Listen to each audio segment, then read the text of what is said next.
Hello students, welcome to digital teacher ji. आप सभी का डिजिटल टीचर जी में बहुत बहुत स्वागत है। तो जैसा कि कानपुर यूनिवर्सिटी की स्कीम आ चुकी है और आपके जो है ना 23 जनवरी से बीकॉम थर्ड सेमेस्टर वालों के जो पेपर हैं वो स्टार्ट होने वाले हैं। हम बिजनेस रेगुलेटरी फ्रेमवर्क को कंटिन्यू कर रहे हैं इस चैप्टर को, और इस चैप्टर में बहुत से इंपॉर्टेंट जो पहली वीडियो थी वो मैं आपको दे चुका हूँ, ये दूसरी वीडियो है और इसी तरह से हम इसमें और वीडियो दे रहे हैं। इसी तरह से हमारा जो कंपनी लॉ का जो सेशन है वो भी चल रहा है कंटिन्यू। आज भी उसकी एक वीडियो आई है और कल भी उसकी एक वीडियो आएगी जो अमित सर पढ़ा रहे हैं। तो आप लोग भी अपने हाथ पैर झाड़ के एकदम तैयार हो जाइए और पढ़ने पर लग जाइए और दुनिया को भूल जाइए कुछ दिनों के लिए और पढ़ाई कर लीजिए और अच्छे नंबरों से पास हो जाइए। और उसमें जो कठिनाई आती है उसके लिए डिजिटल टीचर जी आपके साथ हमेशा है।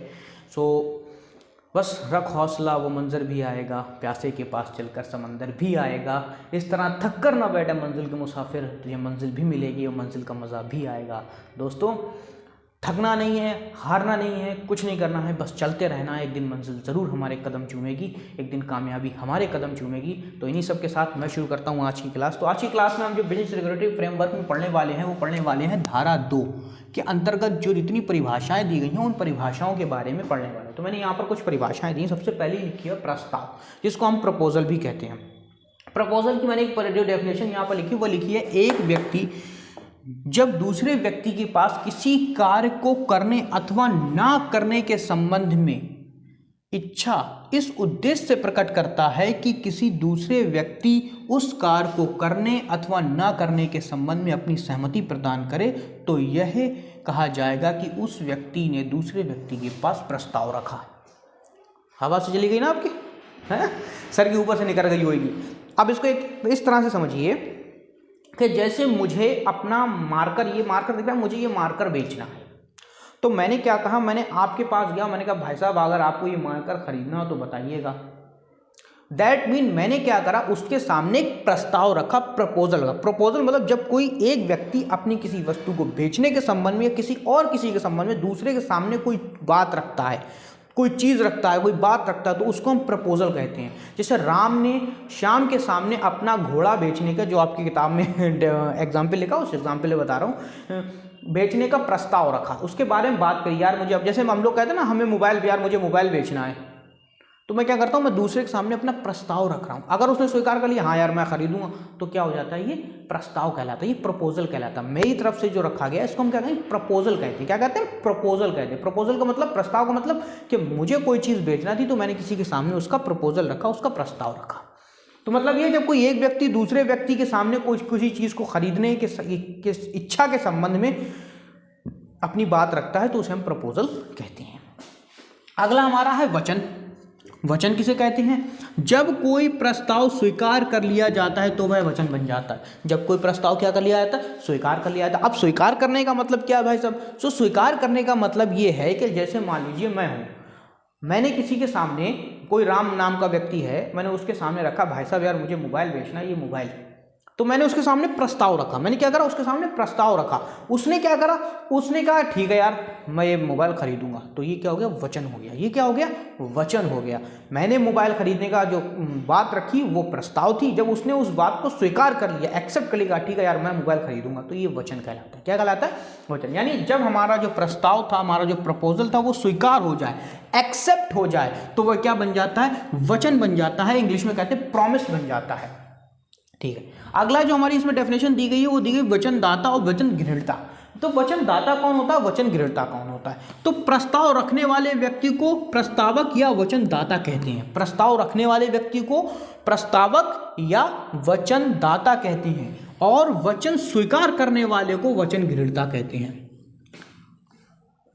मैंने अपना मोबाइल राम को बेचने का प्रस्ताव रखा, तो मैं क्या हो गया, वचनदाता। मैं क्या हो गया, वचनदाता। राम ने उसको लेने के लिए स्वीकार हो गया, मान लिया कि मैं वो मोबाइल लूंगा, तो वो क्या हो गया, वचन ग्रहणता। समझ में आया आपके? फिर भी ना समझ में आया तो वीडियो को पॉज करो, फिर दोबारा देखना कि मैंने क्या करा, मैंने राम के पास प्रपोजल रखा तो मैं वचनदाता हूं, राम ने उसको स्वीकार कर लिया तो वचन ग्रहणता हो गया वो। तो वचनदाता और वचन ग्रहणता क्या था कि जो प्रस्ताव रखता है उसे हम कहते हैं वचन प्रस्तावक या वचनदाता, और जो वचन को स्वीकार करता है, एक्सेप्ट करता है, उसे हम वचन ग्रहणता कहते हैं। क्या कहते हैं हम उसको, वचन ग्रहणता। अगला ठहराव। ठहराव किसे कहते हैं?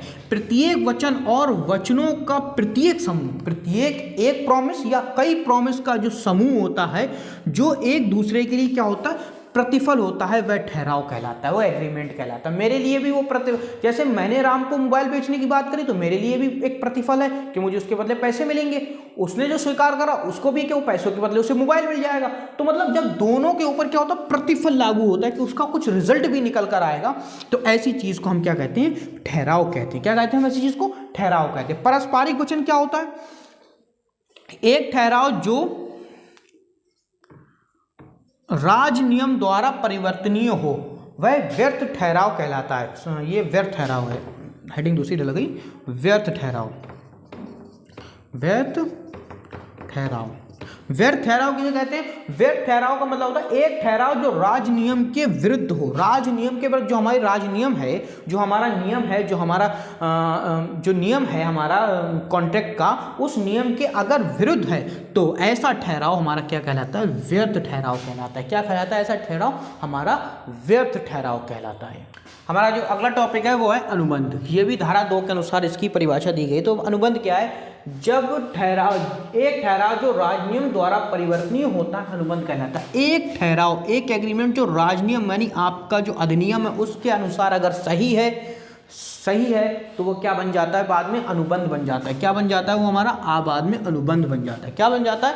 अनुबंध बन जाता है। अगला व्यर्थनीय ठहराव। व्यर्थनीय ठहराव किसे? व्यर्थनीय अनुबंध। व्यर्थनीय ठहराव इससे पहले मैंने पढ़ा था, व्यर्थनीय अनुबंध है ये। व्यर्थनीय अनुबंध और व्यर्थ अनुबंध दोनों में देखो, दिखने में दोनों सेम लग रहे हैं, पढ़ने में व्यर्थ और व्यर्थनीय में ज़्यादा कोई डिफरेंस लग नहीं रहा है, लेकिन वास्तव में ये दोनों अलग अलग होते हैं। कैसे अलग होते हैं, इस पर कई बार क्वेश्चन आ चुका है कि व्यर्थनीय अनुबंध क्या है। बच्चे यहीं पे गलती कर देते हैं, व्यर्थनीय अनुबंध में व्यर्थ अनुबंध की लिखी आते हैं और व्यर्थ अनुबंध में व्यर्थनीय अनुबंध की, तो दोनों अलग अलग है। व्यर्थनीय अनुबंध क्या है? वह ठहराव जो उनमें से एक या एक से अधिक पक्षकारों की इच्छा पर परिवर्तनीय हो परंतु दूसरे पक्षकार या पक्षकारों की इच्छा पर परिवर्तनीय नहीं होता, उसे व्यर्थनीय अनुबंध कहते हैं।